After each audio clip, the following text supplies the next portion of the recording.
We're going to start the video on power series by looking at a series that we really haven't seen much of to this point. In this particular series, let's just look at the left-hand side of the equation. Don't mind the right side because I really have no justification for that at this point. I'll explain it in a moment, but let's look at the left side of the equation. This is a series because we have an infinite sum, but this is different than most of the other series that we've seen because it has a variable in it, x squared, x cubed, and so forth. On the left side, if x is equal to 0, then the sum is going to clearly be 1. Are there other values of x for which it will converge? Well, that's exactly what we're asked to answer. That's the question we're asked to answer. So let's look at the series. How do I go from 1 to 3x to 9x squared to 27x cubed? What is the pattern? You may have noticed the powers of 3 here, 3, 9, 27. It's a geometric sequence. So the series is what we call a geometric series. The common ratio is the thing that we keep multiplying one term by to obtain the next. We keep multiplying each term by 3x, and so our common ratio is 3x. If you remember, a geometric series converges exactly when the common ratio is less than 1 in absolute value. So we want 3x in absolute value to be less than 1. Okay. We have the nice property about absolute values that says if you have the absolute value of a product, you can do the product of the absolute values. And then the 3 there, the absolute value of 3 is just 3. That's less than 1. So the absolute value of x is less than 1/3. So the series will converge if the absolute value of x is less than 1/3. Okay. Now, let's think about absolute values. Absolute values measure how far we are from 0. If we are at 0, and I'm allowed to move 1/3 to the right, will be, of course, at 1/3. If I'm allowed to move 1/3 to the left, I'll be at negative 1/3. So the series converges if x is between positive 1/3 and negative 1/3. What about at the endpoints? Well, at the endpoints, we would end up, if x is equal to 1/3, we would have 3 times 1/3, which is 1. 9 times 1/3 squared. 1/3 squared is 1/9. 9 times 1/9. 1/3 cubed is 27. 27 times 1/27. I'm sorry. 1/3 cubed is 1/27. 27 times 1/27 is 1. So we'd be adding 1 plus 1 plus 1. So that's not going to converge. And similarly, if x is negative 1/3, that's going to be 1 minus 1 plus 1 minus 1 plus 1, which also does not converge. So the answer to our question is it converges exactly when x is between negative 1/3 and positive 1/3. So how did I know that this is equal to 1 over 1 minus 3x? Now it's only equal to 1 over 1 minus 3x if x is between negative 1/3 and positive 1/3. If you remember, our formula for a geometric series is a over 1 minus r. A is your first term, which in our case is 1. So we get 1 over 1 minus 3x. So that means if I choose any number between negative 1/3 and positive 1/3, let's say 0.1 or 1/10, then the sum of 1 plus 3 times 1/10 plus 9 times 1/10 squared plus 27 times 1/10 cubed is going to be equal to 1 over 1 minus 3 times 1/10. Kind of a nifty thing. So that's our goal in this section. How do we know when a series converges? For which values of x does it converge? What we're going to find is that it's going to converge on an interval most of the time. Sometimes it'll just converge at a single point. But it converges on an interval and then maybe 1 or 2 of the endpoints.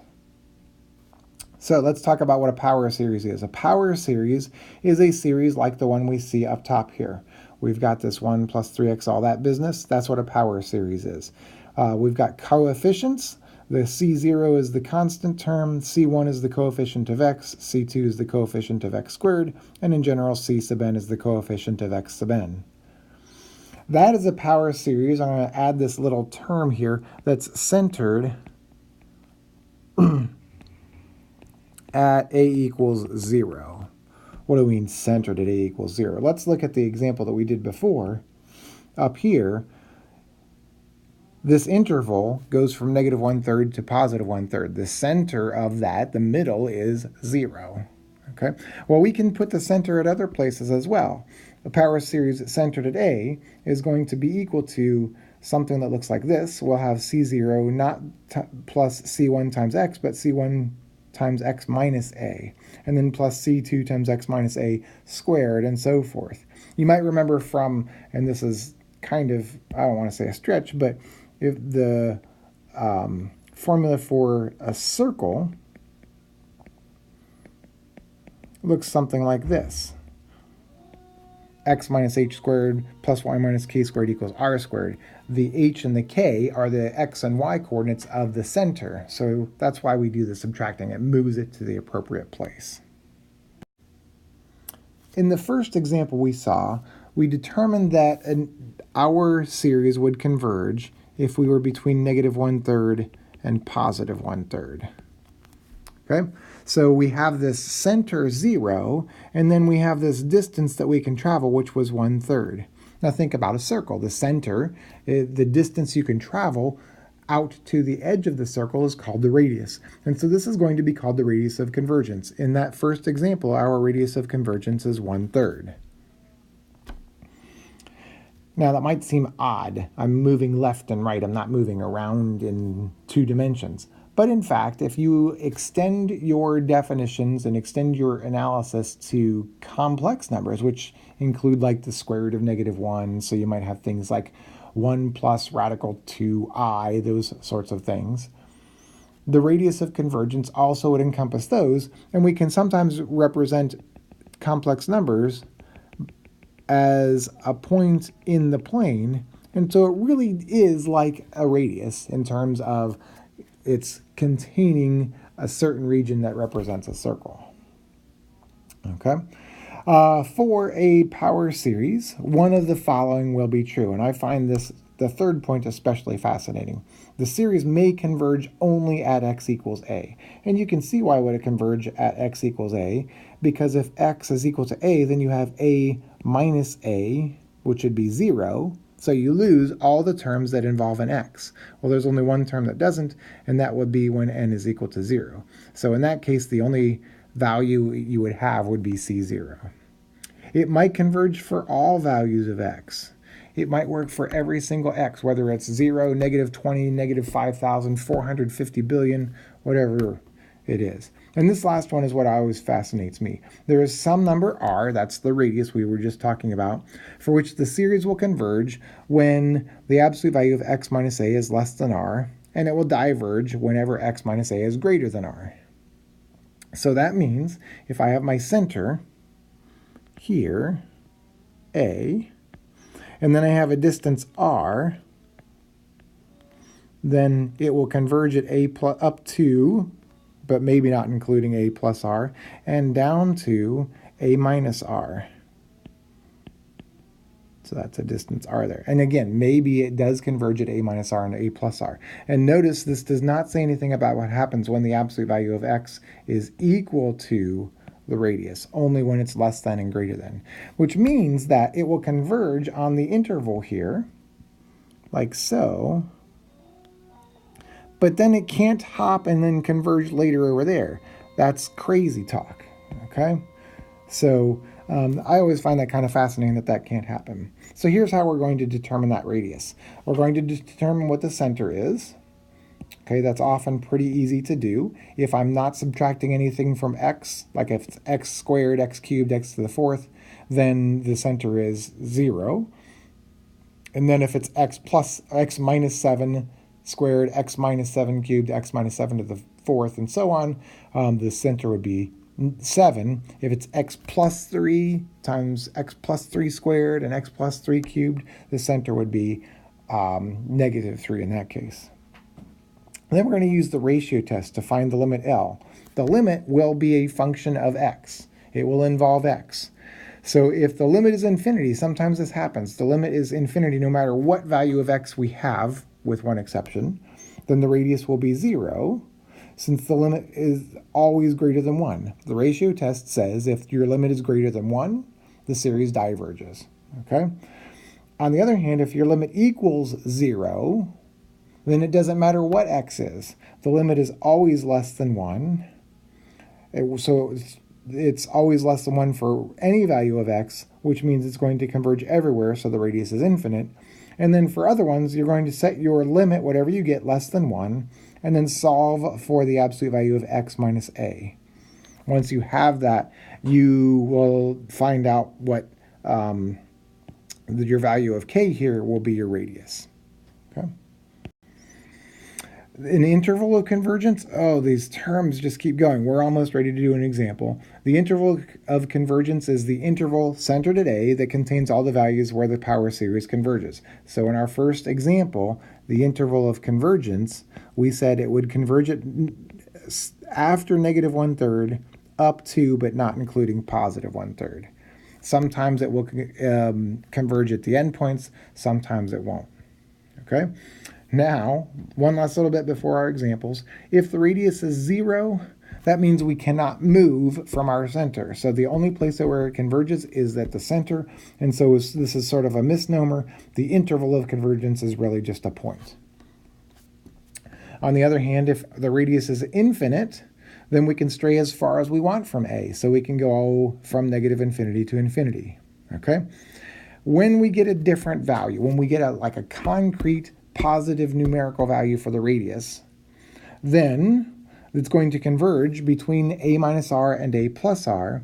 We need to figure out whether it converges at those numbers. So you're going to substitute a minus r into your power series for x. You're going to let x be a plus r and determine if the series converge. And I will say something here. The purpose of doing this is, in a sense, it kind of eliminates exponential creatures within your series. So if you have a 5 to the n in your series, whether it's numerator or denominator, when you substitute these guys in, it usually wipes out that 5 to the nth. I'm sure I could come up with an example where it doesn't, but it usually does.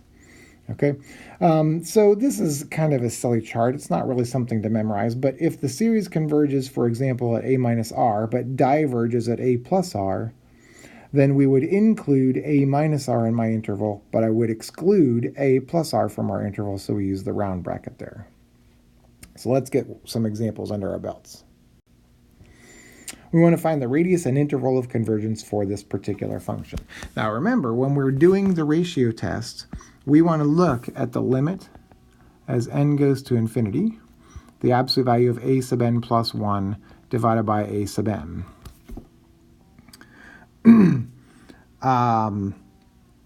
A sub n, in our case, is going to be 3 to the nth x to the nth over the square root of n. Okay, so we'll do the first one kind of putting all the details in. We're going to look at the limit as n goes to infinity. A sub n plus 1 will get 3 to the n plus 1 x to the n plus 1 divided by the square root of n plus 1. Okay, a sub n plus 1 is just obtained from a sub n by replacing n by n plus 1. When we have n, we had to have 3 to the n. A sub n is 3 to the n, x to the nth divided by the square root of n. Now, that's probably the last time I'm going to do that. A lot of these will have fractions. And when we divide by a sub n, if a sub n is a fraction, that's like we could replace that by multiplying by its reciprocal, which is what we'll do next. And we'll usually just skip to this step. So it's the absolute value of 3 to the n plus 1, x to the n plus 1, divided by the square root of n plus 1. And now we're going to multiply by the square root of n over 3 to the nth square root of n, x to the nth. Okay, I'm a big fan of rearranging things so that they're grouped together by their form, and then eliminating any absolute values I don't need to worry about. So for instance, I see the 3 to the n plus 1 and the 3 to the n. Let's put those together. And you can simplify it if you want. So 3 to the n plus 1 over 3 to the n.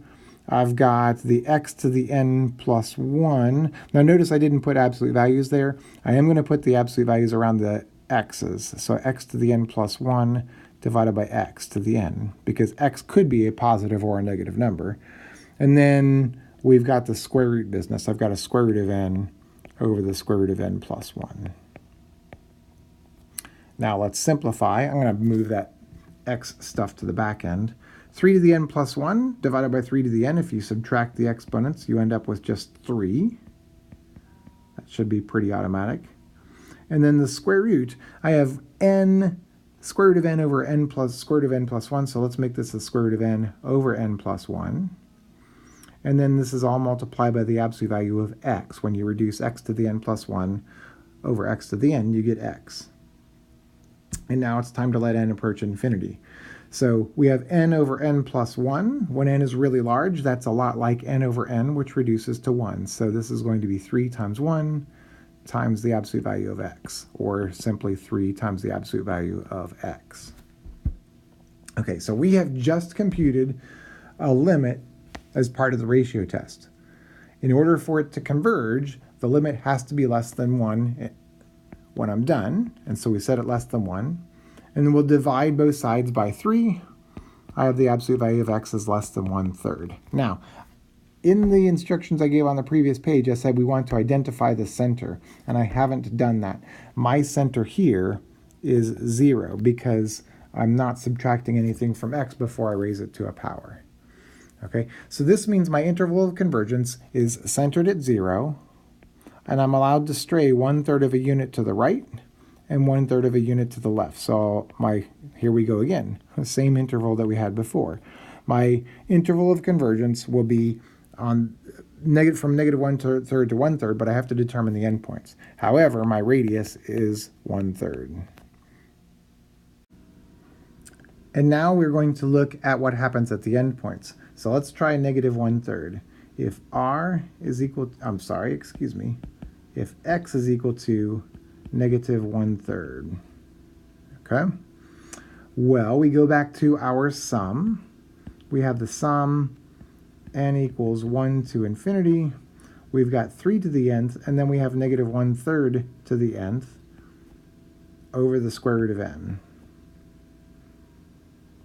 Okay? When you have two things multiplied together to the same power, you can write them, you can multiply those two things together. So we're going to end up with 3 times negative 1/3 to the nth power all over the square root of n, which just simplifies to be the sum n equals 1 to infinity, negative 1 to the nth divided by the square root of n. Okay, now the terms I can see here go to 0 because the square root of n gets bigger, the numerator just bounces back and forth between positive and negative 1. I also observe that the signs are going to alternate, so it makes me think of an alternating series. For an alternating series to converge, the terms have to go to 0, and the sequence has to be decreasing when we ignore that negative 1 to the nth. So we'll make that comment. 1 over the square root of n is decreasing and approaches 0. So this converges by the alternating series test.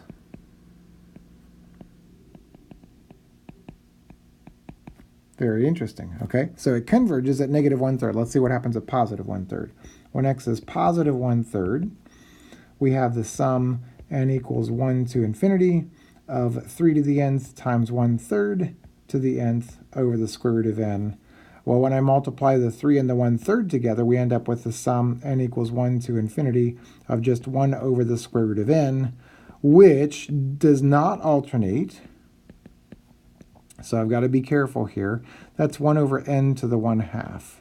I'm setting myself up to think about this using one of our other tests. Because it doesn't alternate, now I look, do the terms go to 0? They do, but that's not sufficient. They have to go to 0 fast enough. This is a p series. In this case, p is equal to 1/2. When p is 1/2, that's less than 1, and so that diverges. Okay, so it diverged at 1/3. It converged at negative 1/3. And so my interval of convergence then is going to be, we include negative 1/3, we exclude 1/3. And so that would be my interval of convergence. For our next example, we have the series n over n plus 1 times x minus 2 to the nth. Now I notice that this one is slightly different than the last one. It's slightly different because of the x minus 2 that we have inside here. So that's going to tell us we have a new center. The center is the number that we subtract from x before raising it to a power. In our case, that means that our center is 2. We'll need to keep that in mind. Now, if you want to know how you can determine what the center is without kind of recognizing the form, whatever you are raising to the nth power, you set that equal to 0 and then solve for x. And that will give you your center as well. So you can have some really unusual things that are raised to the nth power, and it may be helpful to do that equation solving to figure out what the center is. Okay, our a sub n, I'm going to write the x minus 2 up there with the n that's already there, n times x minus 2 to the nth divided by n plus 1.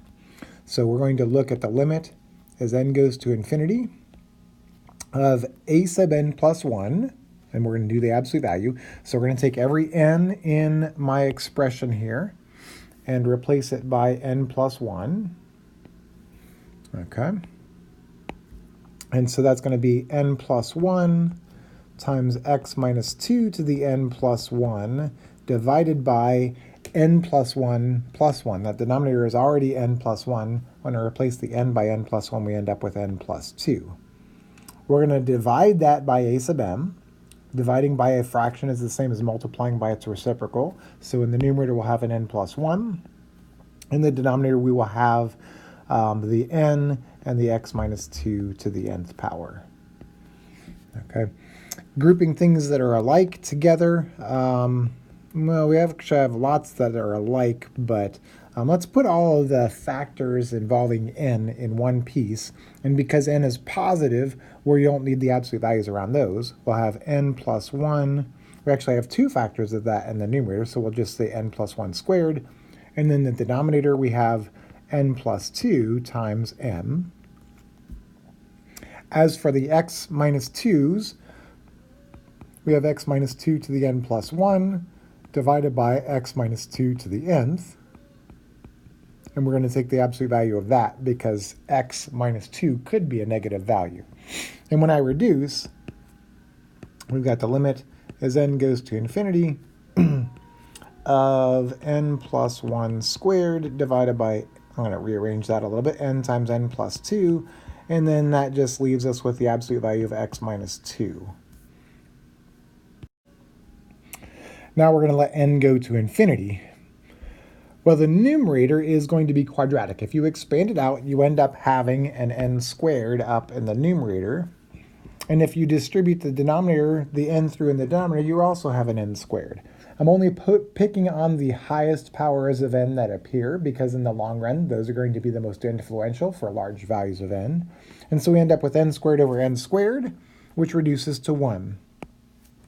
So my answer is the absolute value of x minus 2.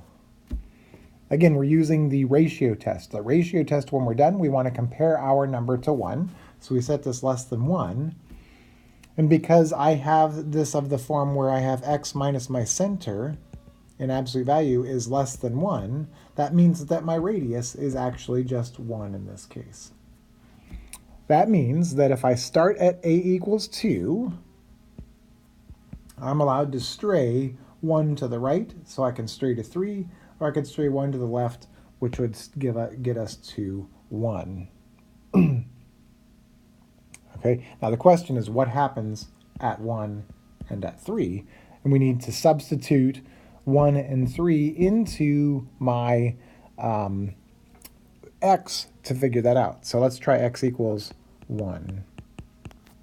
If x is equal to 1, we have the sum n equals 1 to infinity, n over n plus 1 multiplied by 1 minus 2 to the nth, which is the sum n equals 1 to infinity of n over n plus 1 multiplied by negative 1 to the nth. Immediately, the alternating series test comes to mind because I have that -1 to the nth. In order for that to work, the terms have to be decreasing and they have to approach 0. However, as n goes to infinity,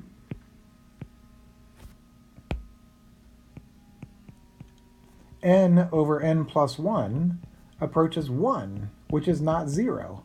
So this diverges by the divergence test.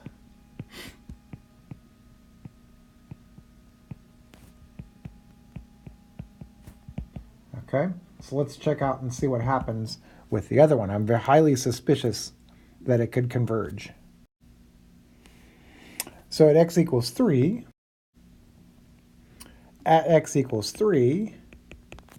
we'll have the sum n equals 1 to infinity of n over n plus 1 times 3 minus 2 to the nth. 3 minus 2 is just 1. 1 to the nth is just 1, so this is the series n equals 1 to infinity, n over n plus 1. As n goes to infinity, once again, this does not approach 0. So it doesn't approach 0, which means it diverges by the divergence test. So it diverged at 3, it diverged at 1, but we know that between those two values, because my radius is equal to 1, between those two values it will converge. So my interval of convergence is from 1 to 3, not including the endpoints. Okay, I'm going to go back to a comment I made before. When I was done with the analysis at x equals 1, and I said it diverged, I said that I was highly suspicious that it would converge at 3. And here's why I said that. The reason I said that was because this was an alternating series. So we have some positive, we have some negative. Often those cancel, like kind of wind each other down and sort of cancel each other out. When it fails the alternating series test, especially when it fails by the divergence test, it's most likely going to fail when we don't have an alternating series. So that's why I was highly suspicious of that.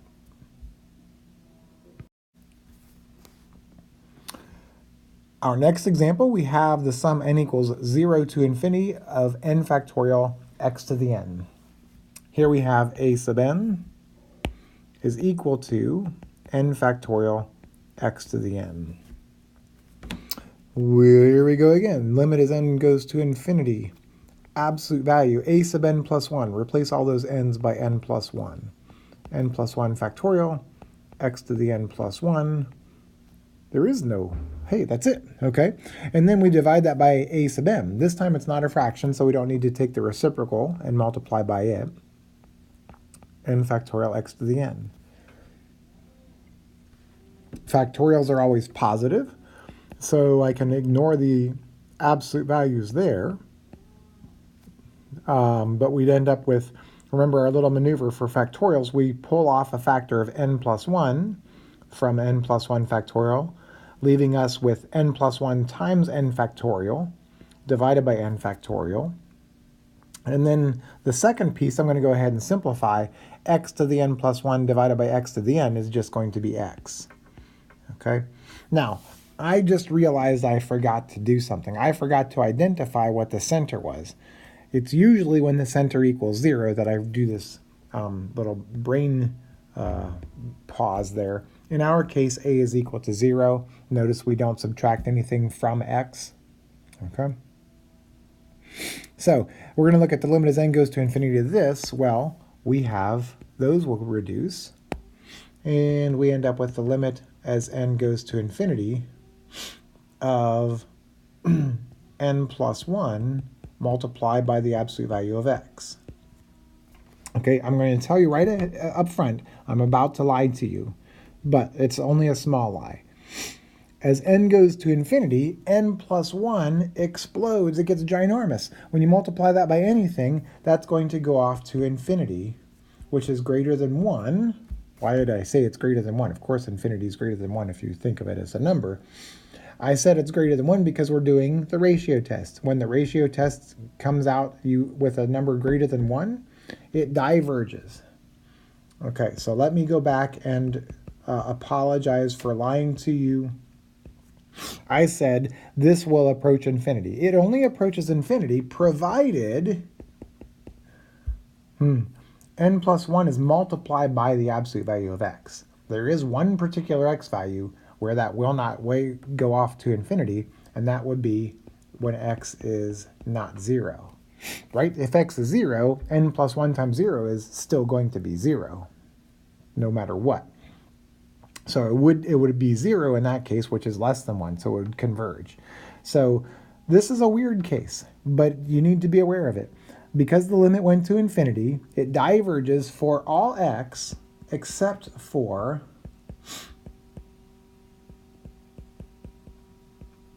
x equals 0.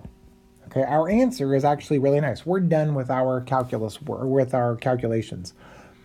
Our interval of convergence, in general, the interval of convergence is the x values for which it converges. The only place this converges is at x equals 0. So it's not an interval, it is a single number.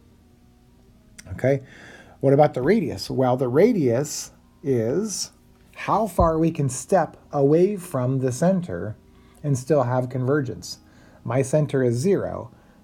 My interval is only the number 0. I cannot stray from 0 and have convergence whatsoever. So the distance I can move is 0. This is really counterintuitive, so I want you to be careful here. Our limit was equal to infinity. Our radius is 0, however. When the limit is infinity, the radius is 0. It's kind of odd that those are almost, in a sense, opposite of each other, but that's the way it works. The reason it works is because the limit being infinity, that means the limit's greater than 1, which means it always diverges except for at the center. Okay, I'm going to go ahead and make a second video here, so look for part 2 of Power Series for the rest of the examples.